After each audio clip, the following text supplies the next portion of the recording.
England's rise to global empire began long before it planted flags overseas. Its transformation started with the quiet advantages of geography, where being an island created a natural shield against invasion.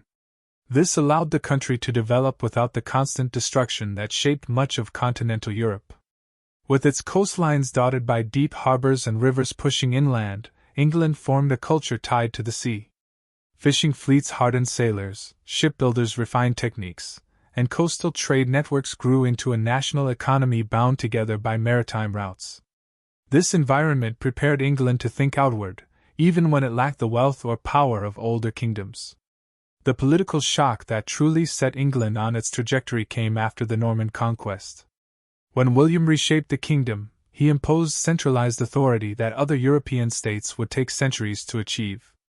Landholding became structured, the monarchy gained the ability to tax consistently, and a unified legal system began to stitch together local identities. These early institutions created predictability. Property rights mattered, contracts held weight, and disputes were settled through royal courts rather than endless private feuds. Stability became a resource. It allowed England to channel its energy into development instead of rebuilding from internal conflict. Over time, this centralization produced a state capable of mobilizing resources efficiently when opportunities for expansion appeared. Economic transformations added momentum. The booming wool trade linked England to European markets and created a merchant class that valued innovation and political influence. These merchants funded ventures, lobbied for policies, and shaped England's economic identity. Agricultural changes accelerated this shift. Enclosure reorganized farmland, increasing productivity and creating surplus labor. Advances in crop rotation and livestock management freed farmers from medieval constraints, allowing the economy to diversify.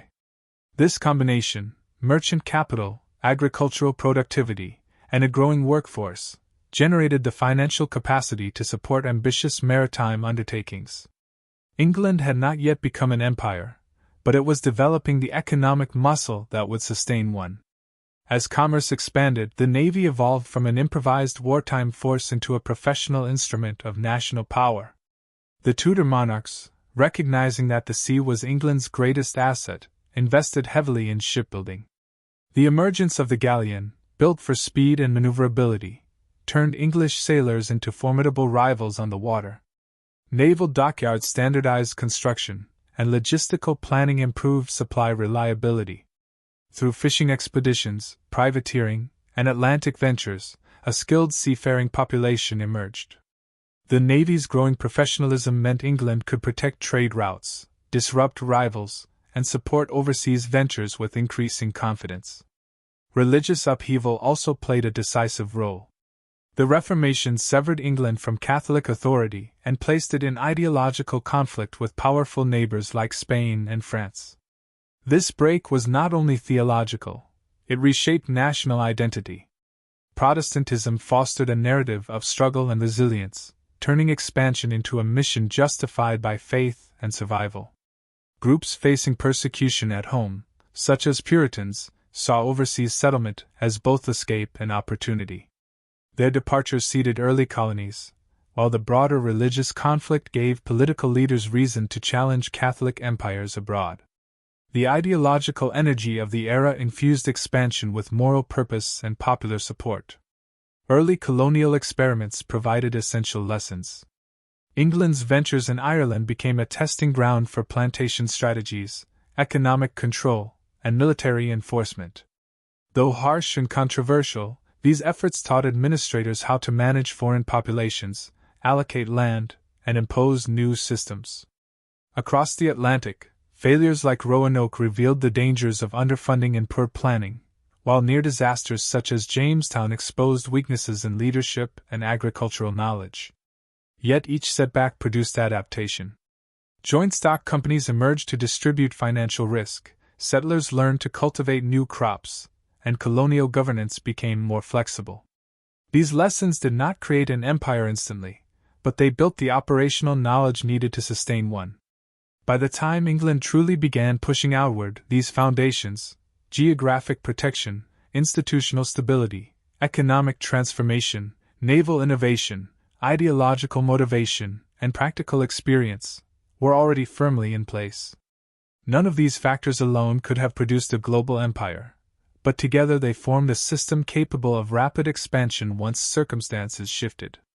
England was still small, still less wealthy than its rivals, yet it had developed a unique combination of strengths that positioned it to take advantage of global opportunities the moment they appeared. This quiet preparation explains how a seemingly modest kingdom would soon explode onto the world stage with unprecedented force, turning its early advantages into the framework of a global empire. England's expansion into a global empire accelerated when powerful rivals began to weaken, creating sudden openings that a prepared nation could exploit. Spain, once the dominant force in the Atlantic, entered a long decline after the failure of the Armada and the strain of constant warfare. Portugal's temporary absorption into the Spanish crown further destabilized Iberian influence. The Dutch initially replaced them as the world's premier trading power, but English leaders recognized that removing Dutch control over commerce was essential for growth. Through targeted wars, the Navigation Acts, and aggressive naval policies, England steadily pushed the Dutch out of key routes. France remained the most formidable challenger, yet its reliance on land warfare left it vulnerable to England's emerging sea-based strategy. With each conflict, England learned to leverage its naval and financial systems more effectively, giving it the ability to outlast and outmaneuver larger continental states. This opportunity coincided with the rise of the joint stock company model, which transformed overseas ventures from risky personal gambles into structured corporate enterprises backed by collective investment. The East India Company, Hudson's Bay Company, and Royal African Company operated as hybrids of private business and sovereign authority.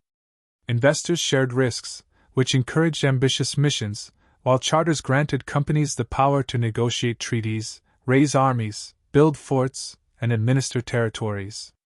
This structure multiplied England's reach without requiring direct state expenditure. As these companies expanded, they produced an interconnected network of trading posts, commercial alliances, and local dependencies that evolved into political control. By merging commercial ambition with state support, England created a decentralized engine of expansion that operated continuously, regardless of the monarch or government in power. At home, the commercial and financial revolution gave England a uniquely powerful economic framework. The founding of the Bank of England provided a reliable institution capable of organizing national debt and financing wars at large scale. Taxes became predictable, credit grew more accessible, and London developed into a sophisticated financial hub. Insurance firms reduced maritime risks, enabling merchants to pursue long-distance trade with confidence. Government bonds created a link between the state and wealthy citizens, ensuring consistent funding for navy building and military campaigns. These innovations meant England could sustain prolonged warfare without collapsing financially. While rivals struggled with inconsistent revenue or outdated fiscal systems, England's credit-based model allowed it to fund fleets, maintain global outposts, and continually expand its influence. Naval professionalization functioned as the backbone of this empire. England invested in standardized ship designs, improved gunnery, and rigorous training for officers. A clear command hierarchy replaced earlier ad hoc arrangements. Global naval bases created supply lines stretching from the Atlantic to the Indian Ocean. These bases enabled England to project power far beyond its own shores, responding rapidly to threats and safeguarding trade routes. Control of the sea became England's signature advantage.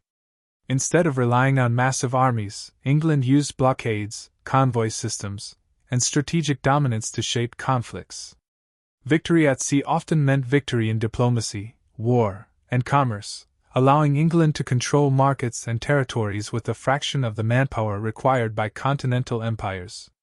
As territorial footholds grew, colonies evolved into economic engines that fueled further expansion. Caribbean islands produced immense wealth through sugar plantations, turning them into some of the richest lands in the world. North American colonies supplied timber, grain, tobacco, and naval stores, vital for both domestic needs and imperial logistics. These regions fed into a global trading system that linked Africa, the Americas, and Europe in mutually reinforcing cycles of profit.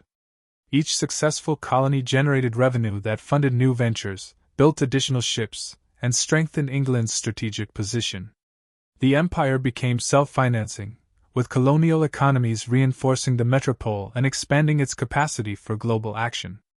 The Industrial Revolution pushed England from a competitive empire into the dominant global power. Early mechanization allowed faster production of goods, while steam engines transformed transportation and manufacturing. Improved metallurgy enhanced weaponry and shipbuilding, giving England unmatched military and logistical capabilities. Industrial output overwhelmed rivals, allowing British goods to flood markets worldwide. This economic dominance translated into political leverage, enabling England to dictate trade terms, secure access to resources, and enforce its interests across continents. Industrial capacity supported a navy that transitioned from sail to steam, expanding the empire's reach even further. All these forces were reinforced by cultural confidence and ideological justification. A belief in progress, national mission, and moral responsibility shaped public opinion and political decision-making. Print culture amplified these ideas, turning overseas expansion into a shared national project rather than an elite pursuit. This mindset ensured consistent support for imperial policies and framed global intervention as both beneficial and necessary. By the time the 19th century began, England possessed a unique combination of naval supremacy, financial strength, industrial power, and ideological momentum. The convergence of these elements propelled a small island nation into a world-spanning empire with influence across every ocean.